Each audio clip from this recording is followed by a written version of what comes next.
क्योंकि देश में भाई को भाई से लड़ाया जा रहा है, एक धर्म को दूसरे धर्म से लड़ाया जा रहा है, एक जात को दूसरी जात से लड़ाया जा रहा है। इसलिए हमने कहा कि कुछ ना कुछ करना पड़ेगा। मीडिया में हमारी बात तो आती नहीं है, आती नहीं आती। मीडिया में किसकी बात आती है, किसकी आती है?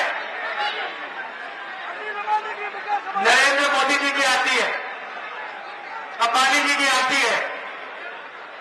आपने कभी अपने आप से पूछा कि भाई मीडिया में नरेंद्र मोदी जी आते हैं, आते हैं, अमित शाह जी आते हैं,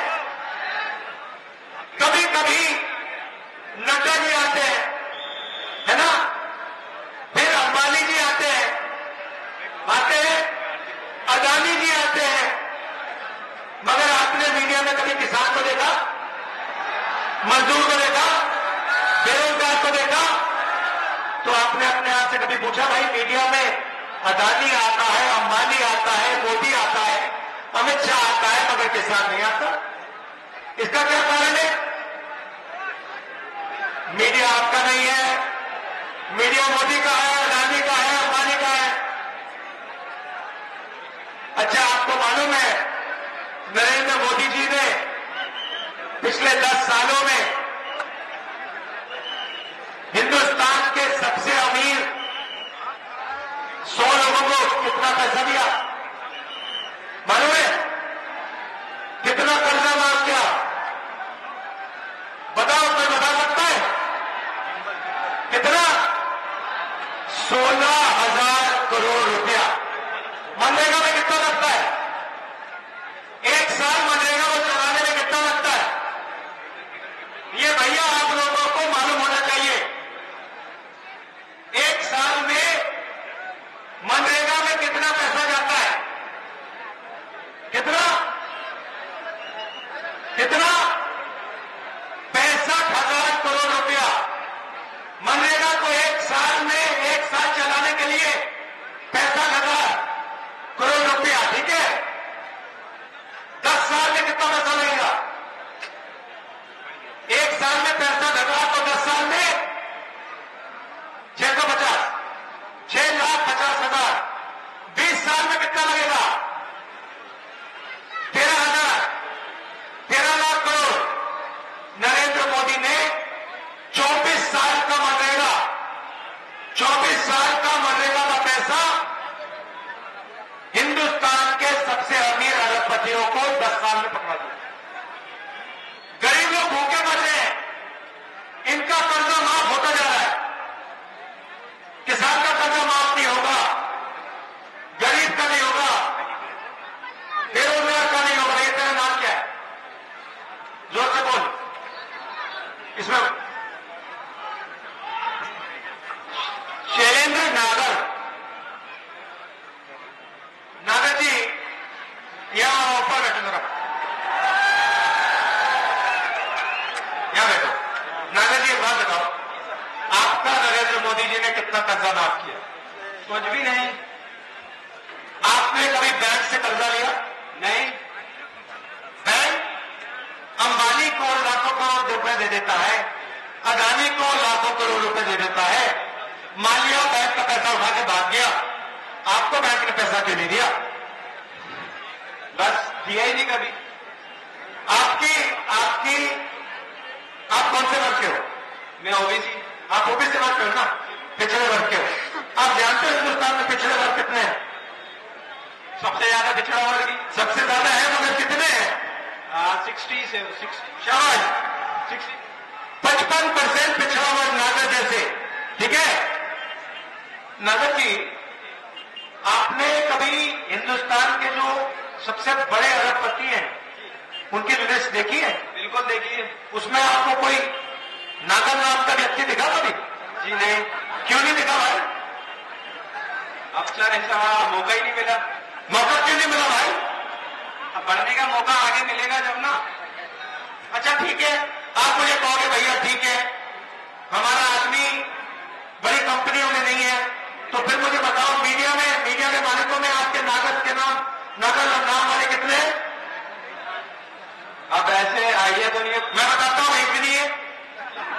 तो हिंदुस्तान में ना बड़ी कंपनियों के मालिक पिछड़े वर्ग के, ना मीडिया के मालिक पिछड़े वर्ग के, ना प्राइवेट अस्पताल के मालिक पिछड़े वर्ग के, ना प्राइवेट स्कूल कॉलेज के मालिक पिछड़े वर्ग के। हिंदुस्तान का बजट लाखों करोड़ रुपए का है, 90 IAS अफसर उसको बांटते हैं। उसमें से बता दो नागरिक कितने? कोई भी नहीं है, एक भी नहीं है। और पिछड़े वर्ग के उसमें 3 लोग हैं। और अगर हिंदुस्तान की सरकार 100 रुपए खर्च करती है, 6 रुपए पिछड़े दलित और आदिवासी वर्ग के अफसर खर्च करते हैं। अच्छा, एक और बात बताइए, आपने कभी मनरेगा की लिस्ट देखी है? देखिए उसमें आपको पिछड़े वर्ग के लोग मिलेंगे? बहुत कम है पिछले वर्ग की। भरी हुई है। आप ये जो सड़क बनाते हैं, हिंदुस्तान को जो लोग बनाते हैं, इन लोगों की लिस्ट निकालो, मजदूरों की लिस्ट निकालो, तो उसमें आपको पिछड़े वर्ग दलित आदिवासी मिलेंगे? नहीं मिलेंगे। क्यों नहीं मिलेंगे? कम है। भरे हुए हैं। तो मेरा कहना है, मजदूरी में आप लोगों के नाम मिलेंगे, बेरोजगार युवाओं में आपके नाम मिलेंगे, मगर कंपनी के मालिक में आपके नाम नहीं मिलेंगे। आपके वर्ग के लोग अस्पताल नहीं चलाएंगे, यूनिवर्सिटी नहीं चलाएंगे। तो ठीक है। तो मेरा कहना है कि अन्याय हो रहा है, सामाजिक अन्याय हो रहा है, भयंकर सामाजिक अन्याय हो रहा है। अब बताइए भैया, आप करते क्या? मैं इंजीनियर हूँ और अच्छा, क्या व्यापार करते हो? इलेक्ट्रॉनिक्स का। इलेक्ट्रॉनिक्स का व्यापार करते हो।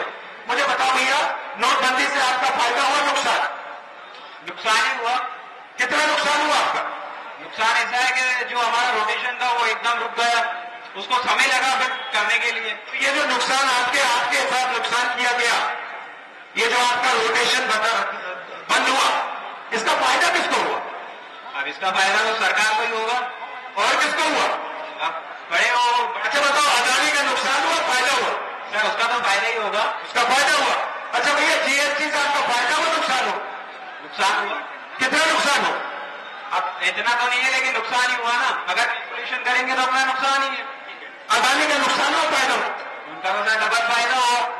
तो भैया, GST से अदानी का फायदा, आपका नुकसान। नोटबंदी से अदानी का फायदा, आपका नुकसान।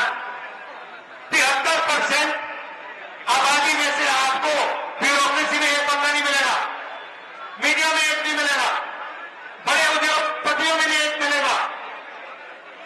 हाईकोर्ट 600 का भी, एक सेकंड, 650 हाईकोर्ट के जज हैं, ठीक है? उसमें बताओ भैया, पिछड़े वर्ग के कितने? बहुत कम है। सब मिलाओ, 73% आबादी मिलाओ, तो आपको 650 में 100 मिलेंगे। तो आपकी भागीदारी कहीं है ही नहीं। और प्रधानमंत्री जी कहते हैं मैं पिछड़े वर्ग का हूं। मैं बताता हूं, आप पूछो।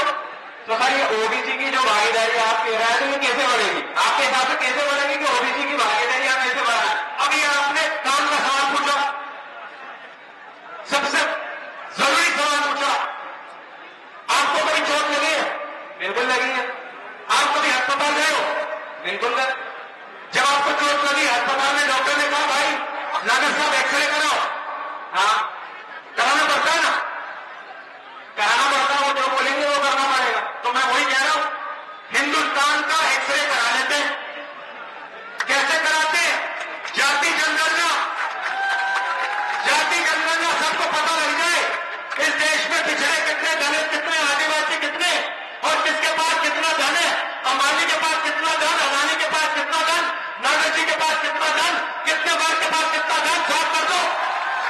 ये बिल्कुल पता चलेगा, अगर करेंगे तो पता चलेगा। अब डेटा का जमाना है। आप छोटा व्यापार करते हो,